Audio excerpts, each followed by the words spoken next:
Bonjour à tous et bienvenue dans cette nouvelle vidéo.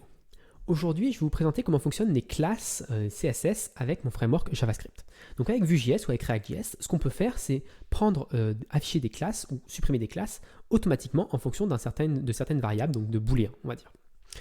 Donc là, moi, dans mon framework, j'ai cet attribut xClass, qui est un attribut spécifique, qui permet de spécifier une variable, ici c'est invalide, et une classe que l'on veut set ou pas set en fonction de si invalide est true ou false. Et invalide, ce que c'est un computed, qui est un x greater than length de la constante 10. Alors cette solution-là, elle fonctionne très bien, mais si vous avez l'habitude de, par exemple, Vue.js, vous pouvez constater que dans Vue.js, quand on fait un class égal, ce qu'on fait, c'est qu'on va faire plutôt quelque chose de CSS invalid input, this invalid. Ou plutôt invalid comme ça si on est là. Donc ça, c'est un petit peu plutôt la syntaxe que va avoir Vue.js. Donc il prend en clé la classe et en valeur le booléen true ou false. Et je pense que c'est une meilleure solution que ce que j'ai fait là, parce que ici, ça permet d'avoir directement une action. C'est-à-dire qu'on pourrait avoir ici length supérieur à 10.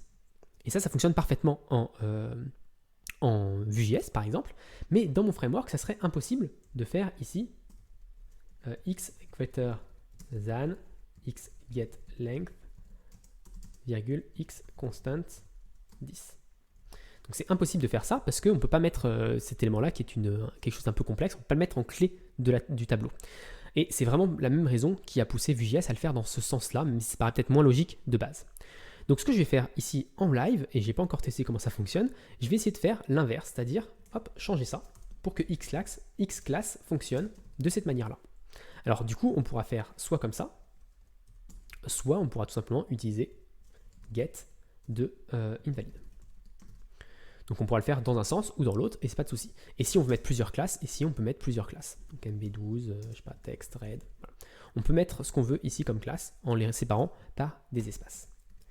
Donc l'objectif, c'est de faire fonctionner ça, et on va essayer de voir, comme ça vous permet de voir un petit peu plus le code et comment je développe le code, et est-ce que c'est facile ou pas. Donc je vous avoue que je n'ai pas encore testé comment ça fonctionnait, donc on va voir tout de suite. Donc si je réactualise ici, on a une magnifique page qui a planté, et si je regarde, on a un problème que la variable CSS invalid input n'existe pas. Alors pourquoi? Parce que ici j'ai dit que c'était une variable, alors qu'en réalité ça ne l'est pas. Donc on va aller dans mon xClass, et on va essayer de le transformer. Donc déjà, on va for each value, donc on va prendre classes ici, ça a été classe, et ici, ça va être une action. Parfait. Ensuite, on va avoir, donc on a l'action ici, donc ce qu'on va faire, c'est qu'on va exécuter cette action, et on va l'exécuter en enregistrant les dépendances. C'est important. Donc là, j'enregistre les dépendances, et j'exécute l'action. Donc je récupère l'action avec les variables qui ont été utilisées pour l'exécution d'action. Ensuite, ce que je vais faire, c'est que je vais récupérer le contenu de l'action. Donc comment je récupère le contenu de l'action? Je vais faire condition est égal action, code PHP, et je vais exécuter la fonction anonyme. Donc c'est une syntaxe qui n'est pas très agréable, il faudra peut-être que je fasse une fonction, une méthode pour exécuter le code PHP qui serait un petit peu plus lisible, un petit peu plus propre que ça. Ok, donc là j'ai ma condition. J'ai plus besoin de récupérer la variable, et ce que je dois faire, c'est juste faire if condition. Donc ça, c'est la condition qui a été calculée sur le serveur en PHP via l'action qu'on m'a passée. Donc ça, c'est une condition. Ensuite, cette condition, si la condition est vraie, dans ce cas-là, j'ajoute la classe. Donc ça me paraît assez logique, il n'y a pas trop de soucis, il n'y a rien à changer à cet endroit-là. Donc s'il n'y a pas d'attribut classe actuellement, j'en rajoute un qui vaut rien du tout, et s'il existe déjà, je le laisse à ce qu'il vaut. Et ensuite, j'ajoute les classes dont j'ai besoin. Et ensuite, je dois ajouter pour les variables les callbacks. Et donc ça, c'est assez simple aussi, c'est for each variable used as variable, et je peux mettre ici dans le for each. Donc je vais dire que je parcours toutes les variables qui ont été utilisées pour générer cette action, telle que variable, et pour chacune de ces variables, j'ajoute la callback this classes with condition. Donc this classes condition, je lui passe le component ID pour qu'il puisse savoir où est-ce qu'il doit mettre les classes, sur quel tag, sur quelle balise HTML il doit mettre les classes. Le this get var name, alors ça c'est un petit peu plus complexe, parce que ici, je n'ai pas la condition. Donc, ce que je vais faire ici, c'est que je vais lui passer l'action. Je vais lui passer l'action plutôt. Et classes, je lui passe ces classes qui est assez logique. Donc là, ça me paraît correct. Donc, classes with condition, on va regarder un petit peu ce que c'est. C'est une action. Donc, ça qui est bien, c'est que tout est une action en fait dans mon framework. Et donc, j'ai réussi à trouver un composant, on va dire un concept qui fonctionne un petit peu avec tout. Donc là, j'ai une action. Là, j'ai un component ID, je récupère l'action et les classes. Ok. Donc là, j'exécute l'action. Je ne pense pas que j'ai avoir besoin de faire ça. Tac, tac, tac, 10 actions. Donc ça, j'ai pas besoin de faire ça, je pense. Parce que l'action est déjà exécutée, c'est déjà une action.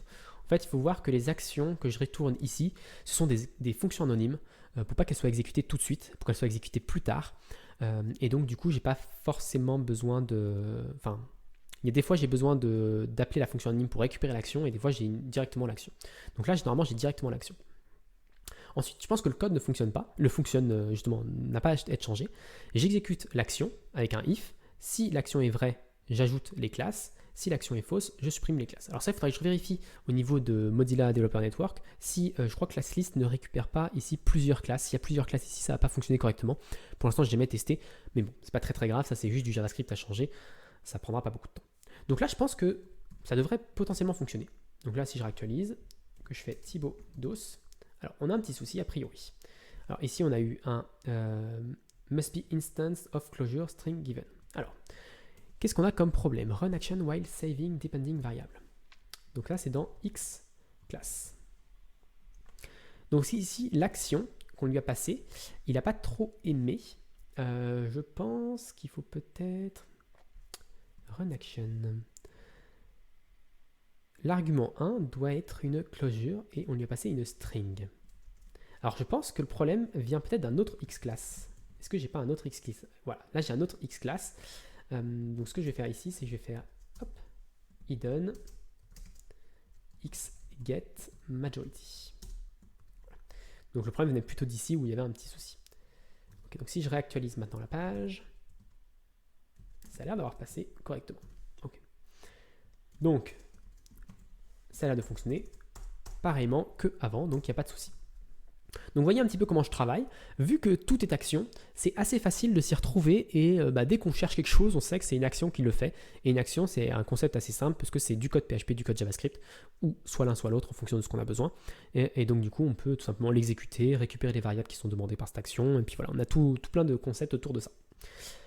Donc voilà pour cette vidéo où je refactor un petit peu ce X-Class. Vous avez vu un petit peu comment ça fonctionnait. J'espère que cette vidéo vous a plu. Si vous a plu, n'hésitez pas à vous abonner et à la partager. Et moi, je vous donne rendez-vous très rapidement pour la suite de cette série sur mon framework JavaScript.